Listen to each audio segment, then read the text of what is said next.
Hey guys, how's it going? This is Alex Willett. We're going to give you kind of a quick backdrop about my army. I'm not actually a Blood Angels chapter, though I do use the Blood Angels Codex. The story goes that my chapter master is actually a carbon clone of Leman Russ. Leman Russ had him created before he left Fenris and went into the war. So because of that, I was sent away in this stasis pod and was only found much later. You know what I mean? At this point, I was only found as a child, and my gene seed lay dormant. Eventually, though, Najal picked me up in the war, came and found me on the Agrid world where I was born, or found technically, and kind of explained to me who I was, explained to the chapter who I was, and when I was offered the chapter, I instead took only 100 Space Wolves who volunteered, left in a battle barge, and came to Obsidia, which is, if anybody knows their lore, Obsidia is the world of the sable swords. They are located right outside the reach of the Tau Empire, and have been at constant struggle with the Tau Empire.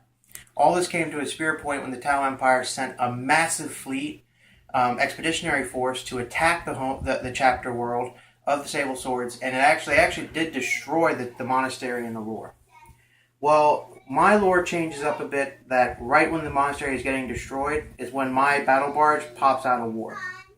We actually, deploy onto the planet, assist the remaining Sable Swords in pushing the Tau off. At this point, we offer them a chance. Unify our units, form a new Space Marine chapter, and we will launch an invasion into the Tau Empire, which we did. We refounded ourselves. We have now become known as the Pathfinders. We use blue. Look at that beautiful paint job on that model right now. That one's not done. Is he even finished? He's not even finished. There we go. There's a finished one. There's a finished one. Look at that detail. As for, the reason why we use Blood Angels, though, is, because we are two separate chapters, there is a lot of genetic instability. And because of that, our chapter, we have, guys who break into bloodlust and become berserkers, hence why I can use Death Company. We have even beginning to see infighting within the chapter. Small sects wish to break off and reform the entire chapter into Space Wolves, which has caused for infighting and has caused for the chapter to kind of fluctuate in its fighting strength. As for the world that I took, we retook it from the Tau Empire. We are based out of the Furios sector, and our world is considered an agricultural world. Unfortunately, it's also feudal. So we are actually ruled by 7 kingdoms, and the only major technology is our snow fortress and our major monastery and 3 metropolises, which are massive hive cities. Other than that, and the Arbitus, nobody else has technology. Or we limit as much as they can have. Our Imperial Guard... So as the peasants don't uprise. Right. Yeah. What's a newspaper? Just to kind of give you an idea, my Imperial Guard are feudal world guards, so you'll see that I actually use Bretonnians, men-at-arms to form my guard troops, and use, of course, proxy. That's pretty cool. Yeah, kit bashing to make my guys. That's pretty intense. You'll see, even with my command squad, you'll see the banners are different.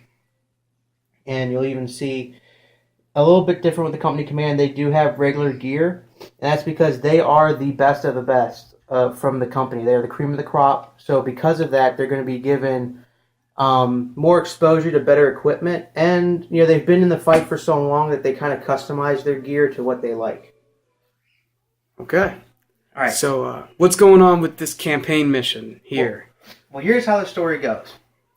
We've got these guys here, which are actually one of my tactical marine squads that I'm lending to Mike to use. Because mine failed to come in the mail after 5 days of transportation from Pennsylvania. They've been lost in the warp. Where UPS is trying to use their Astropaths to find it, but with no success. Hopefully they won't come out. On a 6, they'll come in tomorrow. Yeah, there we go. That's a 1. No, that's a bad sign. That's going to be next week. That's a bad sign.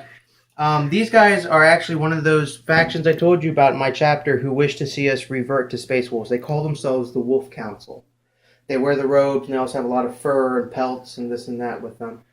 The Wolf Council actually secretly contacted a Space Wolf company. What's your company again? Eric Morkai. Eric Morkai's company.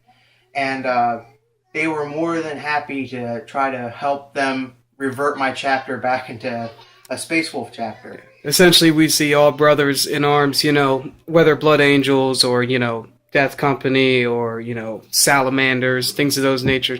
We see all of them as brothers in arms. So when we found out that these guys were fleeing and trying to convert, we gave them a test. We said, if you fight alongside us in this battle and you're victorious, even if you are slain, you will be brought into the Great Hall and you will be indoctrinated through the trials of Morkai. Where we lead to now is that these Space Wolves decided they needed a base of operation to kind of operate from. So they attacked a small outpost fortress on my agri-world. We, of course, received a distress signal from the remaining Imperial Guardsmen, preferably the Company Command Squad, and their sprinkled in survivors who managed to get out of the building before the Space Wolves started swinging the chain swords. That's what they do, man. Yeah. That's what they do. They believed at first that it was a chaos attack. So when I arrived and found that Space Wolves were here, I was a little befuddled. But only when I saw the Wolf Council with them did I realize that it was a betrayal. So now not only did we decide that we were going to retake the fortress, but my gunship got shot down by his Stormfang. Stormwolf. Stormwolf. Sorry. Just want to throw that out there, that's all. It's fine. Stormwolf. Now they have essentially the same thing. Yeah. So now they rule the skies because all of the air support is out of reach and will not arrive until a couple of hours.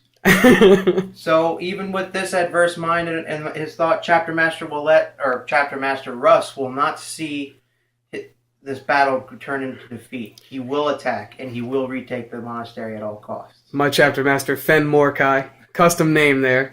I wanted to roll with that, Has a little bit of a bridge between Fenris and, then Morkai, of course, the twin-headed wolf god that guards the gate to death.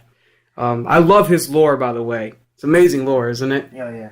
All right, so yeah, he's going to sit there and say, we're going to indoctrinate these, Space Marines. We're going to take them in and turn them into Sky Warriors, if, in fact, they pass through the trials of Morkai and they're not obliterated in battle. Right. So we'll get back to you guys. This is actually the post-game show, by the way. So we'll also have another 2 videos. One's going to be depicting my army and just showing, what they have, as far as just like general stuff. But we'll have point lists set up on the video. So that way you can actually look at the list and say, oh, okay, this is where it is. Because nobody wants to listen to someone talk for 15 minutes about, what their army has. They're going to forget it halfway through the match. Exactly. So we'll get back to you guys. Take it easy, and please like, subscribe, comment, share. Look us up on Facebook, 40K Rogue Traders, Camden, Delaware. CAMDEN. All right, later.